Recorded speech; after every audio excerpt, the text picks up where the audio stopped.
Aprovada a medida provisória da reforma administrativa, mas o trabalho do governo está longe de terminar. Isso porque ainda faltam algumas MPs importantes para serem votadas e não perderem a validade. Mesmo com todo esse trabalho, o governo voltou seu foco para uma das suas principais bandeiras, a aprovação da reforma da Previdência.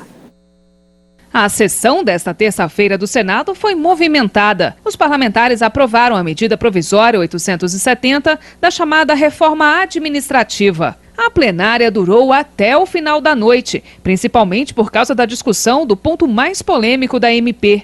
Se o Conselho de Controle de Atividades Financeiras, o COAF, ficaria vinculado ao Ministério da Economia ou ao Ministério da Justiça. A questão gerou discordância por parte dos parlamentares, até mesmo entre os partidos aliados do governo. O ministro Sérgio Moro entrou em contato comigo já pela manhã, o ministro Paulo Guedes, e depois propriamente conversa com o presidente da República. O presidente manifestou com os seus ministros de tal forma que eventual apresentação de destaque que podia ser feito pelo PSL ou por mim, o entendimento foi da retirada em nome do Brasil, em nome de uma estrutura administrativa. Mas, no final, o Senado aprovou o texto do mesmo jeito que ele foi enviado pela Câmara dos Deputados. Com isso, ficou decidido que o COAF fica sob a tutela do Ministério da Economia.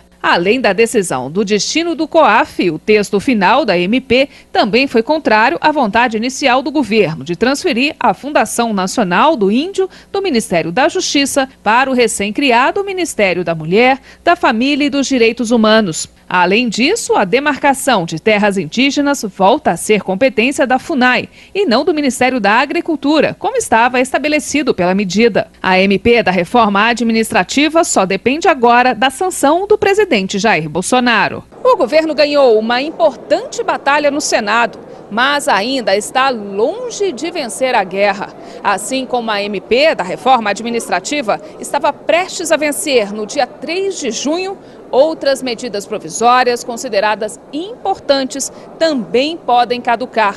E a preocupação maior é com análise aqui na Câmara dos Deputados, onde a votação costuma ser bem mais lenta. Uma delas é a medida provisória que cuida do marco regulatório do saneamento básico, que abre a oportunidade para empresas da iniciativa privada prestarem serviços nos estados. Uma outra MP considerada importante é a que trata do pente fino nos benefícios do INSS. Não, eu acho que é lamentável. Por exemplo, a MP do saneamento, que é fundamental, básico para a população brasileira, vai caducar.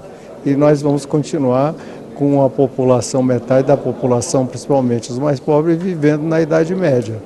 E, como disse um repórter, com idade média, com o telefone celular na mão e pisando na lama e no esgoto. Porque não vai votar, por falta de acordo, eu não sei porquê. Isso eu lamento profundamente. Um exemplo que você está citando de MP com atraso foi a administrativa, em que um ponto fulcral, um ponto que todo mundo concordava, tanto na Câmara como no Senado, é que os ministérios têm que ser reduzidos. Isso aí ninguém discutia. Porque se cria uma celeuma e se protela a chegar a uma medida provisória em cima da hora para que uma casa revisora como o Senado não tenha esse tempo hábil e se avalie uma situação que poderia ter um pouco mais de cautela, um pouco mais de tempo, e não se devolve para outra casa pela mesma alegação de não ter tempo. A gente também não teve tempo. Parlamentares das duas casas afirmam que não dará tempo para votar todas as MPs restantes até o dia do vencimento, mas algumas podem ser analisadas como projeto de lei, o que demandaria mais tempo. Com a aprovação da MP 870, o governo voltou a focar em uma das suas principais bandeiras, a reforma da Previdência. Nesta quarta-feira, após reunião com deputados do PP, o ministro da Economia, Paulo Guedes, afirmou estar confiante em alcançar um meio termo para que a proposta passe na Câmara.